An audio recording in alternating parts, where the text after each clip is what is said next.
সকাল থেকে একটানা বৃষ্টি হয়েই যাচ্ছে, থামার কোনো লক্ষণই ছিল না। তারপর বেলার দিকে যখন একটু বৃষ্টিটা ধরলো, তখন বাড়ির সবাই মিলে ঠিক করলাম চলো বাড়ির কাছে পানিহাটি রয়েছে, পানিহাটির গঙ্গার ঘাট থেকে ঘুরে আসি।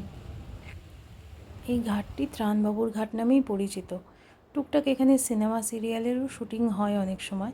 আর এই ত্রাণবাবুর ঘাটের একদম পাশেই রয়েছে পানিহাটি সৎসঙ্গ। আমরা সেদিনকে সেখানেও গিয়েছিলাম। সেখানে ভাগ্যিস গিয়েছিলাম, কী সাংঘাতিক যে বৃষ্টি নেমেছে, মানে সামনেটা পুরো মনে হচ্ছে যেন কুয়াশা। অঝোর ধারায় বৃষ্টি হচ্ছিল সেই সময়।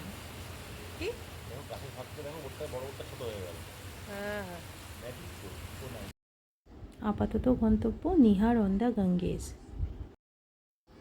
এর ভেতরে থাকার জায়গাও আছে। অনেকে যখন কলকাতার ধারে কাছে কোথাও একটা রাতের জন্য থাকতে চায়, বাড়ির থেকে একটু দূরে, তারা এখানে এসে আবার রাত্রেবেলাও থাকে। গঙ্গার একদম ধার ঘেঁষে এরকম যদি রুফটপ রেস্টুরেন্ট থাকে, সেখানে গিয়ে বসে সময় কাটাতে কিন্তু দিব্যি লাগবে। ভিতরের দিকটা যেতে পারলে আরও বেশি ভালো লাগতো, কিন্তু ভেতরে তখন নট অ্যালাউ। যারা এই রাত্রেবেলা থাকবেন বলে এখানে রয়েছেন, তারাই শুধু সেই জায়গাটা ব্যবহার করতে পারবে।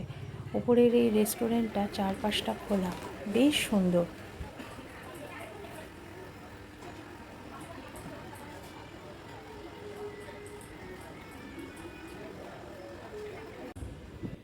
যার যেটা প্রিয় খাবার, কুকিজ পছন্দ নয়, কিন্তু কুকিজের ওপর এই যে জেমসগুলো বসানো, শুধু এইগুলোকে খাবে বলে তার জন্য অনেকক্ষণ ধরে চেষ্টা করেছে, কিন্তু শেষ পর্যন্ত কুকিজ সমিতি খেতে হলো।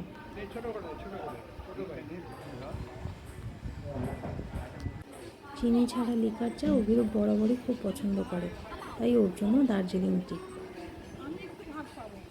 বাইরে বৃষ্টি পড়ছে, বেশ একটা ঠান্ডা ঠান্ডা ওয়েদার।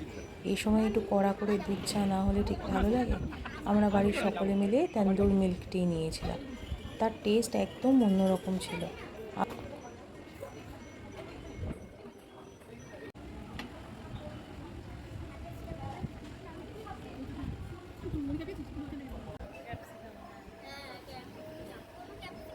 চায়ের সাথে টা না হলে ঠিক জমে না। বৃষ্টি ভেজা দিন, তার উপর সবাই মিলে রয়েছি, গল্প একদম জমে ক্ষীর।